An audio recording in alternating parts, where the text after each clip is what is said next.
Hello, everyone, and welcome to the Abundology podcast. I am here for the 2023 Astrology Forecast podcast with my personal astrologer and one of my best friends and favorite people on the planet, Deborah Norton. Hi, Deb. How are you? No. We do this quarterly, but I always look forward to this one because we get a glance into what's happening for the year ahead. And right now it feels like change is in the air, right now. Yeah, a lot of things are going to shift this year for sure. Yeah. So I can't wait to hear what's going on. So let's just jump right into it. All right, let's do it. All right. So we get to start off the new year with Mercury Retrograde. Yay! So that's happening on the 28th. Mercury moves retrograde. And that is in Capricorn. So it's, there could be some hiccups or delays in any business plans or anything that has to do with the structural aspects of your life. Paperwork, contracts, check things twice, just the same old, advice for Mercury retrograde. Think really carefully before you say things, especially really emotionally impactful things. Capricorn is known for being kind of a cold bitch. So just be careful, especially over the holidays. Wires could get crossed, communication. If you're having a big family, I just say, don't talk about the hard stuff this year, maybe. I hate to say that because I'm all about the hard stuff, but with Mercury in retrograde, and Mars is also in retrograde, I don't know that I would push the envelope unless you're ready to, go ready for to it. go there. But yeah. The problem with Mercury retrograde is it might just end in, no satisfaction because they're probably going to misunderstand you anyway. So maybe just have a nice, simple, traditional family gathering and talk about the things that you all have in common and, the lovely things. And save all that other stuff for later in the year when stuff gets more amenable, to real truthful conversations. So I would just say, have a good time. It should just be warm fuzzies this year. Nice. And then Mercury will go direct in January and mid-January. So, it's only 3 weeks. It feels like we just had one and we did, but they come on a schedule. But I don't know why this one just snuck up on me. So other than that, at this time, there's, not a whole lot of excitement in the astrological world other than tomorrow is the solstice. So that's a very special time for a lot of people to do whatever feels right for you. I at this point time in the year, things kind of get quiet and we like that. So don't try too hard over the holidays. Just relax, have a good time, enjoy the pleasantries of life, and don't take anything too seriously. That's good advice. Yeah, good advice. All right. So going into 2023, though, we've got a lot of shifts happening and major planetary energies are moving into new signs. And so that's kind of the dominant theme of the year is these slow moving planets moving into new signs. So right off the bat, we have Saturn moving in from Aquarius to Pisces, and that happens in early March. A Saturn shift is a big deal because Saturn is how we get stuff done. It's our focus and our hard work and our structure and our ability to just push bullshit away and get work done and just really be super productive, super focused. And it's about the realness of life, down to the nitty gritty, the dirt under your fingernails. Pisces is about everything that isn't the real stuff of life. So Pisces and Saturn are not cozy. It's not a good fit, but it's an important time to allow this process to happen for all of us, because it really is a refinement of what we believe in. It's so, if you want to, stepping back, when we have major ingresses like this, I like to look back. All astrologers like to look back in history and see, like, well, what was happening last time? So I did that. Last time Saturn was in Pisces, we had Waco. And we had, I'm talking about things that have like religious connotation, because Pisces rules religion and spirituality, but both of them. And then the other really cool thing about last time, which is the Church of England ordained its first female priests. So that was like an example of what is possible with Saturn and Pisces, that we can bring some, what's the word? We can make progress in areas that have been nebulous and wishy-washy, and Piscean, just loose structure. But on the flip side of that, then the Vatican doubled down on only men. But there was a line drawn, which is really interesting. And so from what I've been reading, a lot of people are predicting that religion is just going to really get another huge, continually, this might be what it's all been leading up to, which is sort of the crumbling of organized religion. And, I don't know if it's just me but I don't think it's just me. I'm obsessed with cults. But there's a lot of cult stuff going on. I mean, for you, has it been up? Because I know I look for it, but it feels like. Yeah, you definitely see more of it in the mainstream now, the mainstream news, where before it was fringy and you might not hear about it. Now, even shows on Netflix and HBO and, yes. Yeah, exactly. I think one of the biggies and a story that I have followed to the core is the NXIVM cult, the sex cult. What a fascinating story of how, someone with enough power and enough money backing them can totally destroy thousands of lives, or in this case, probably hundreds of lives, and yet sent away for 126 years. So that's the kind of thing we want to see. Yes. So I think that's just been laying the groundwork. I'm really curious. It's going to be, 3 years. So I'm really curious to see what happens in world religion, in Christianity, especially because Pisces has always been thought to rule Christianity and be sort of themed with the fish and Jesus and the fishermen, and that's all very connected. And what we want to see is we want to see an end of these big mass delusions based on spirituality and religion. We want to see the end of that. Now, hopefully nobody gets offended, but I feel like all of religion is a mass delusion, but it also has value. It's not, we don't want to necessarily throw the, baby out with the bathwater. We want to realize that we want to believe in something. We have this innate need to believe in something. However, there's this line that gets crossed when your belief in something takes away other people's power. And that's what we've seen since over and over. Yes. So it's this dance that's been going on. Now this time we're going to see some shakeup there. I mean, and I don't know. I can't predict which way it's going to go. The stuff from the last time, in the 90s when, the women in England got the priesthood or whatever.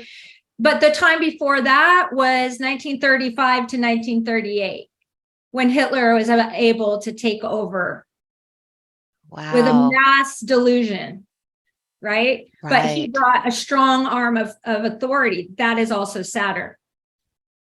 So it could go either way. Let's hope that we've evolved enough as a collective that this one will not see something like that happen. I mean, let's hope that we have maybe a turning of the tide. Now that we have so much science, now that we have so much wisdom, maybe in technology, maybe we can start to push past these belief delusions that are so harmful for the collective because it's taking power away.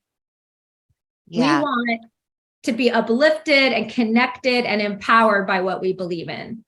And that's what I'm hoping to see more of that. And then we might see more things crumbling, more, churches that have been operating illegally. And by that, I mean, those big multi-million-dollar churches, that's illegal. I'm sorry. That's just that's just wrong. It would be incredible. I doubt it's going to happen, but it would be nice to see things like Scientology and the Mormon Church get their tax exempt status removed, because they should. They're just building empires and they're getting richer and richer and richer and destroying lives. Well, and we keep seeing that in the news too, with these big, huge mega churches, their leaders going to jail, being convicted of fraud, all of that stuff. None of that should be happening. Yeah. No church leader should be a millionaire. It should just not happen. I shouldn't even have to say that. That should never happen. If you have that much money coming into your church, you could be freaking curing poverty. The Mormon Church could wipe out poverty. It makes me, I'm going to get angry now. I got to calm and relaxed. But it's frustrating. It's frustrating when you know that, such a man, such as Jesus, perhaps, really, that was not the message. It was just not the message it's just sickening to me. So this is my hope for Saturn and Pisces, is that we're going to see some of that stuff take a hit. And that transition happens in March? Yes, it's Mars and Saturn enters Pisces on March 7th. Okay, great. Yeah. That also means that people of your age. I know. It's my Saturn return year. It's my Saturn return year. It's exciting. Are you excited? I am excited. Yeah. So anyone, do you mind saying what year you were born? 1964. Okay, so anybody born around 1964 is going to be having their Saturn return in the next few years. It's a big, gigantic deal, whether you are, and this is the second return. I mean, there may be people listening who are going to be 28, 29 this year. If that's you, then you are also having a Saturn return. You're having your first Saturn return. So all I can say to people having their first Saturn return is book a reading. Yes. It will be a lot easier. And I do not promote myself ever. But this one, I would say, if you're having a Saturn return this year, it cannot hurt you to just have a little bit of understanding of what that looks like, what that means. It's a massively important time in anyone's life. It's really where you get your shit straight.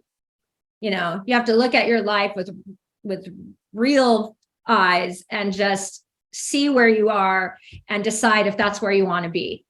And if it isn't, then you got to make a plan. And Saturn will help you.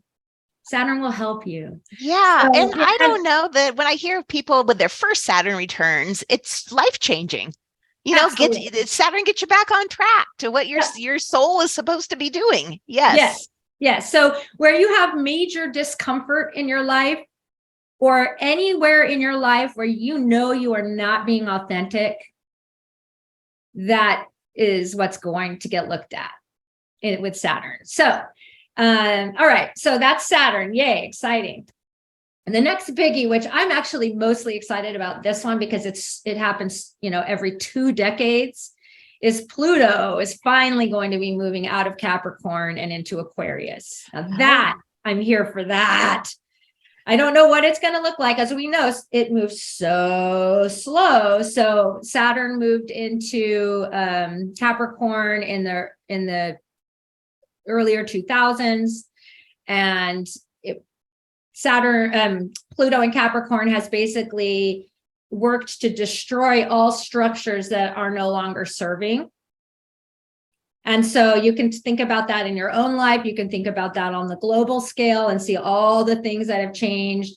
It kind of came in with the 2008 crash and all the restructuring that has happened since 2008 with the mortgage industry, but by example, everything else that has, including these cults and, any structure that's poison that can't really hold itself up anymore was demolished by Pluto.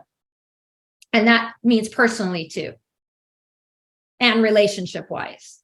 Well, and I saw it clearly in my life. I owned a mortgage company Absolutely. in 2008 when you had a front row seat, my friend. I had a front row seat, exactly. And now completely out of that industry and on to something else. Yes. So, yeah. So let's talk about Aquarius. Let's have our little brush up on Aquarius. It's rebellious. It's outside the box. It's the wild card. It's very, very focused on the collective and not on the individual at all. It's all about the group. It's all about we all win when we all work together.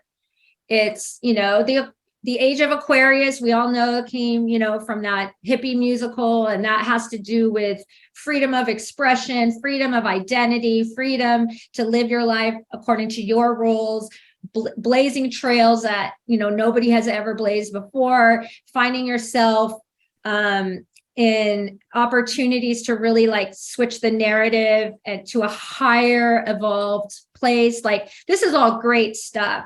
And Pluto moving into Aquarius is just going to heat all that up. So we ain't seen nothing yet when it comes to rebellion and revolution. And I mean, the last time Pluto was in Aquarius, let me read this to you, 1778 to 1798. Okay. Wow. American Constitution, the Industrial Revolution, the Enlightenment, the publishing of the Vindication of the Rights of Women by, I'm going to say her name, Mary Wollstonecraft, and the French Revolution. Oh, no big deal. So that, who knows? We'll see. It's exciting. It's very exciting when one of those big outer planets shifts to a new sign. It's a major shift for everyone. Pluto tends to define a generation.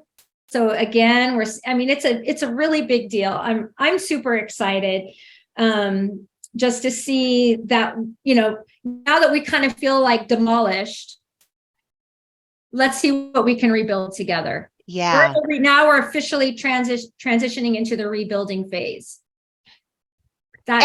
Clearly Pluto's so slow, and we'll be feeling this for a while, but when does that happen in the year, the official move? What's called ingress of Ingress? Pluto from Capricorn into Aquarius is on the 23rd of March. Wow. So we have two big things happening in March 7th, then. Saturn into Pisces, March 23rd, Pluto into Aquarius. Wow. Big. And that's kind of the biggest stuff of the year, to be honest. There's other stuff, but this is the big stuff of the year. The other thing I have to mention, this is really exciting. And my new chart that I built I built a brand new chart for this stuff, and I'm loving it. I'm able to really find places where there's no retrogrades.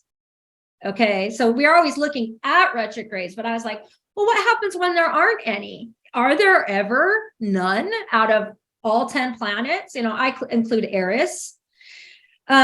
So we have from, let's see, I have the dates, January 23rd to April 21st,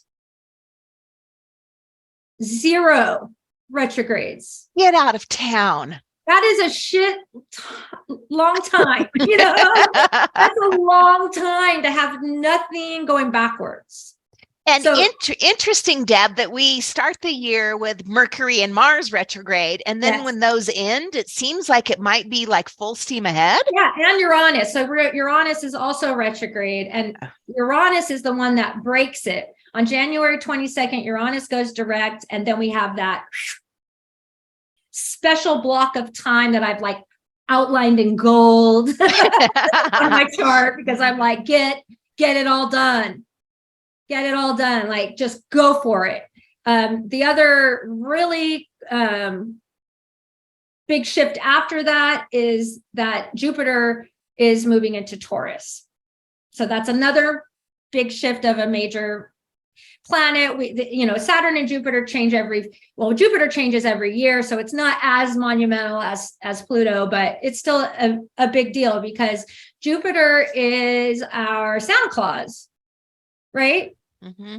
So Jupiter in Taurus. Now we've gone back and forth with Jupiter into Aries and Taurus and Aries. We've been doing the dance, but we're going to be solid in Taurus, and it's going to be all about manifestation in the physical plane of all the hard work you've been putting into things. It's like, finally, here's the payout. So all your hard work that from this last year, you're going to finally start to see the rewards from that.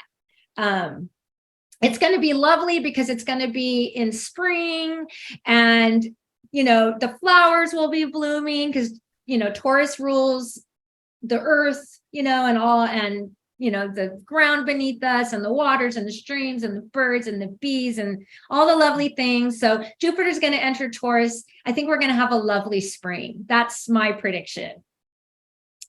And that's great because after the summer, we fall into the flip side of all of the time with no retrogrades. And we have 8 planets in retrograde. Oh my goodness. So the second half of the year then. Yeah, starting in August, it looks like it's from end of August to the middle of September. So it's not super long, but there will be 8 retrogrades. Same thing happened this year. So this is not new. This isn't anything to freak out about, but I don't know if anybody feels like this whole from fall forward, you've been kind of stuck in the glue of life. Yeah. Like nothing's moving forward. Things are stagnant. Maybe things are boring. Maybe, it's like you're rehashing, Yeah. I had so many clients, in the readings that like, when am I moving forward? When is this happening? Because I think we all feel like that right now. Yeah. So this year, we're going to have that break, and that's like, get it done in the earlier spring, and then in the late summer, early fall, we're going to need to rest again. I mean, it's the ebb and flow, right? You got to have the balance. So, I'm excited to see now that have my eye on that time when there's no retrogrades, because I've never done that before. Yeah. I'm pretty excited to see what gets accomplished. Finally. Yeah. So, so then the other stuff, big stuff, let me get back to my list. Okay. Finally, there's the Aries, Libra nodal shift. So the nodes are officially shifting. And because of that, we also have 4 eclipses in different signs. So it's a transitional year where the eclipses are shifting signs along with the nodes because they're connected. And so we have a solar eclipse in Aries, a lunar eclipse in Scorpio, a solar eclipse in Libra, and a lunar eclipse in Taurus. So that usually we have them all in the same signs, except for these years. And so that's a lot of different energy mixing it up. Usually with eclipses, one kind of echoes the other. There's some things that tie it together. A year like this, they're not really tied together at all. So it might just be, we tend to see with eclipses, kind of sometimes wild shit just kind of happens. Life gets really busy. You're kind of like, managing all the balls in the air, and things get kind of hectic. With Aries and Scorpio, it's going to be a little bit, and that's happening in April and May. Late April, early May are those 2 eclipses. If you are writing this down, April 20th is the solar, May 5th is the lunar, and if the time between them is the most important. So it's kind of like a little window opens, a window of magic that you can utilize however you want. You can, use that time to, put real energy out there to the collective to like manifest things. With Aries and Scorpio, both ruled by Mars, it's a little bit more charged, a little bit more heated, a little bit, well, a lot of bit dramatic. With Scorpio, it's deep, hidden stuff. With Aries, it's like, what's holding you back from just going and getting what you want? With Libra and Taurus, it's a much different energy. Libra is more about cooperation and getting to the balance point in life. And Taurus is all about being stable and settled and like digging your toes into the earth and just feeling the roots beneath you. So really different energy for the eclipses this year. Yeah, so let's see. That's the big stuff. Well, that's a lot of big stuff. I mean, it is.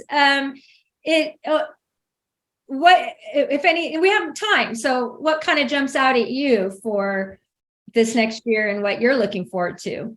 Well, I have to say that time with no retrogrades, especially when I think all of us have this pent up, we want to get going feeling. Yeah. And then to have that long time, oh my goodness, what, 3 months almost? Almost. Yeah.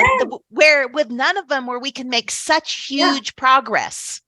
3 months. You're right. Yes. It's 3 whole months. Like, yes. Amazing. Yeah. That and during that time is when Saturn and Pluto shift. Yeah. So that's going to be neat. And then also I might point out Mars has been in retrograde for a long time, since October, I think, or maybe even sooner. And Mars in retrograde is really the sluggish feeling that we all have. Okay. And because Mars is your get it done engine, your go, go, go, your engine, like you start up your car. I mean, that's Mars to propel you forward. With Mars retrograde, that just doesn't happen. You don't feel like you're gaining any ground. Like, for example, I went on a vacation this summer. I came back, Mars was retrograde. I was told by my contractors that, 2 brand new projects going to be waiting for you when you get back. Neither one has started. And it's December. That goddamn Mars. Huh? They haven't even started. Oh my gosh. I mean, so I don't expect it to happen until what, January 18th, maybe is when they're going to, yes. when Mars goes direct. January 12th, Mars goes direct. Well, and it's also nice to know, I say this to you every time. It's nice to know this stuff. So then you don't beat up on yourself. There's something wrong with me. I'm not pushing forward. I'm not working hard enough, when it's just fucking Mars. I did it anyway, and I should know better. And you should know better. That's I funny. have Mars retrograde in my natal chart. So, it's like something that I can be okay with. But yeah, I'm done. I'm done with this. Like, I want new, fresh projects on my plate. I want new, exciting challenges. Like, for months and months, just this, it's been the same old projects, the same old stuff, fixing this, fixing that, like boring, boring, boring. Yeah. And so I'm just super excited to get moving forward. And Mars is not retrograding as part of the 8 this year. So that's a major difference. That's actually a major difference. Yeah. Because that's what we're really, really, really feeling is the Mars. Okay, stuff. Good to know. I also have to say, maybe the only one, but I'm looking forward to the 8 planets retrograde because I love that time of the year. Oh, good. I love late August, in September. And in my mind, I'm like, oh my gosh, maybe I'm going to schedule this time off and just relax. Great idea. Yeah. And the retrogrades during that time are the usual suspects. Mercury is part of it. Then we've got the outers, Jupiter, Saturn, Uranus, Chiron, Neptune, Pluto, Eris, all retrograde. Wow. But we're used to the older planets going back and forth, not the older, but the further away planets going back and forth. Yeah. But it's the fast moving planets that kind of catch us, which is Mars, Venus, and Mercury. And this time we'll have the Venus retrograde instead of this year we had the Mars. Next year we'll have the Venus.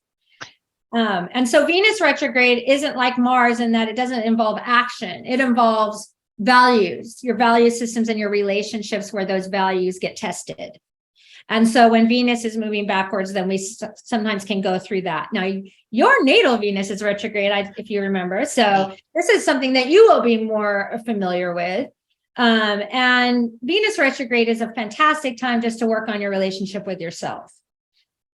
And that, I believe, Renee, that's why you have such a strong relationship with yourself. Oh, you know what? I think you're right, Deb. Yeah. I mean, that's what I always felt like. I feel like, when I met you and when we started working together and I started to learn about the way you live life and the way you think, I've told you this before, but my self-esteem just went up so fast. Because suddenly you made it possible. You gave me permission just to be like a little full of myself, so to speak. You know what I mean? Yes. Bit like, I'm hot shit. I got it going on. Just all the little success. We would be like, we're awesome. When something great would happen for us. And just that your relationship with yourself is healthy and strong and loving and nurturing. It's lovely. It's in Cancer. You have Venus in Cancer. It's perfect. Thank you. You turn all that loving, nurturing, motherly energy into yourself. It's beautiful. It's something we all need to learn from. It changed my life. This is how. Oh, man. It did, because that's so nice, Deb. To think that I was pretty okay, not just okay. Fabulous. To be fabulous. Right. That's the word. I already thought I was okay, but now, and my whole life shifted after that. My success just quadrupled in all areas of my life. And so that's how important that time can be. You benefit from that natal retrograde. And, but no, it's not super common. So a lot of people out there are like me and really need to be reminded that you're fabulous. Exactly. And that you need to be your own mother sometimes. Yes. Like that's important, especially for those people out there who did not get that from their mother. Right. Then you really need this. Your own mom. So, well, thank you, Venus retrograde in Cancer. I will take it. Yes. The other thing I'm excited about this year before we get off is Saturn moving into Pisces. Yes. Because we're talking about religion and that, but also spirituality. It's my business here. So I'm excited for that shift.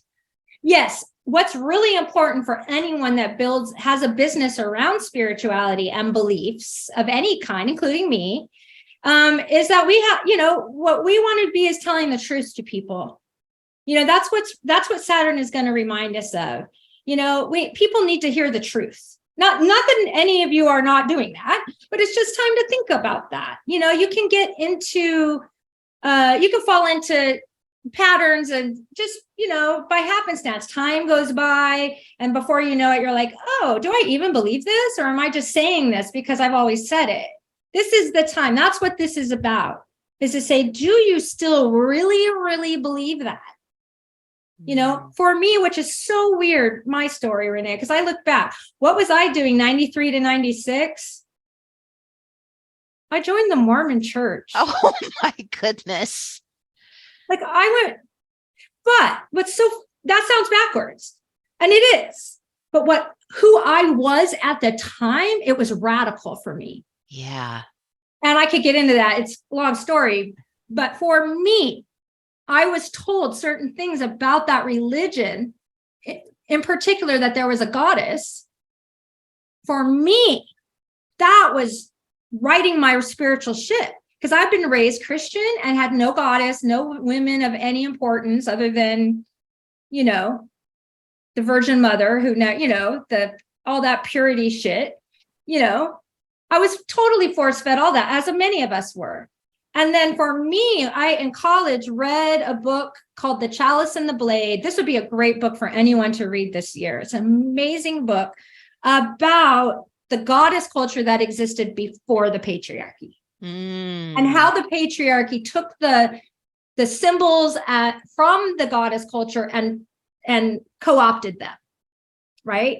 So for me, I read that book, so I was getting on my feminist high horse, but I was still shackled to Jesus, in that sense that, and I say that many, many people have lovely personal relationships with Jesus, that is not a criticism. For me, it was forced on me, and it was forced into me through fear. If you don't do this, you burn forever.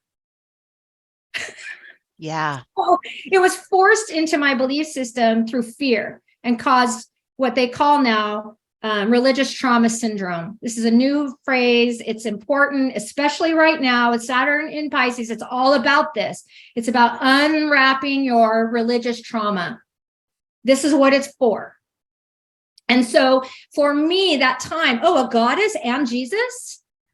Sure, I'll look the other way over all the other problematic shit about this religion, but I'll go for a goddess and Jesus because then I can have both. So for me, even though it's bizarre, for me, that was my last Saturn and Pisces truth moment. Well, I'm so curious then to see what this one is going to bring, I left that religion in my Saturn return, though. Here we go. So Saturn return. It always gets you back on track. Yeah. It's all tied up neatly in bows, but that was my journey.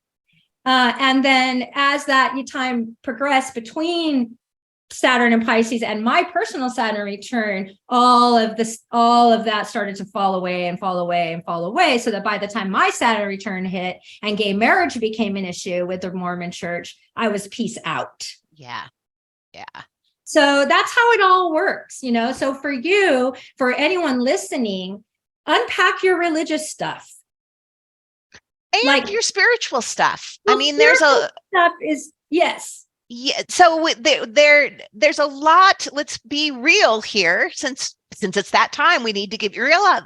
There's a lot of stuff that we are sold that it's time to question. Is this true for me? Does this work for me?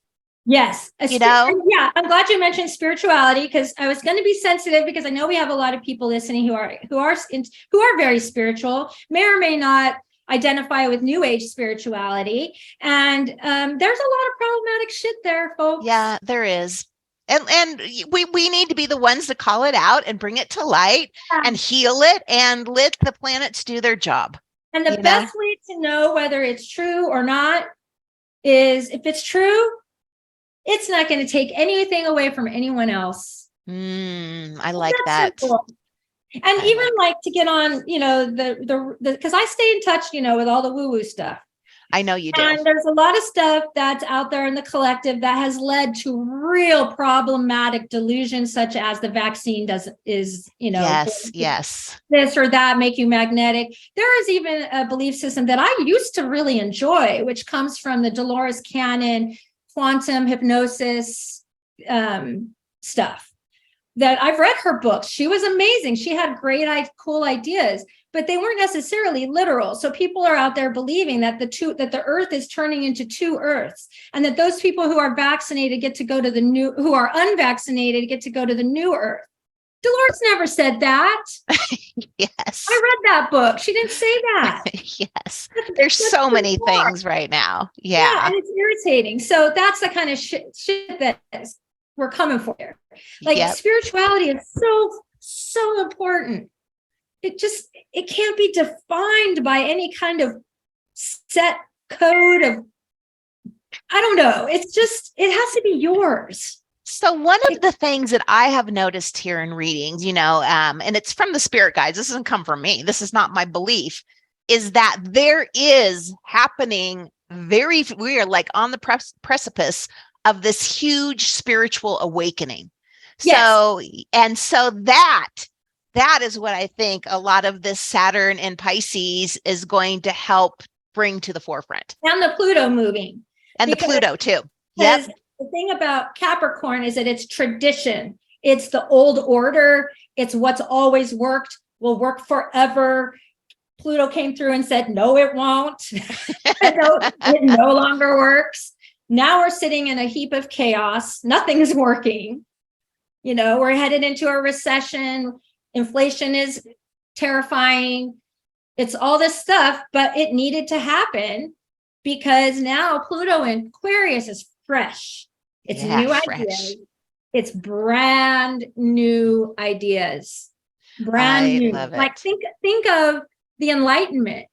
The last time the Industrial Revolution. You know, we now have to clean up the mess from the Industrial Revolution, though, using thoughts and ideas from our own new enlightenment. So it's like the completion point. Like, we had the Industrial Revolution, super important, progressed us, moved us forward amazingly. We now have things we never would have had, but we have climate change. Right. So the cost of all of that industry is now Yep. putting the planet in peril. And now we need to fix that. And Yes. Pluto in Aquarius is going to help with that. And I really do think we will. I do think we're going to have a lot of more natural disasters that we have to cope with. That's not anywhere near ending, but I do think that we're going to start creating and inventing the right technology and the right infrastructure to change and support the earth, and so that we can have all of it.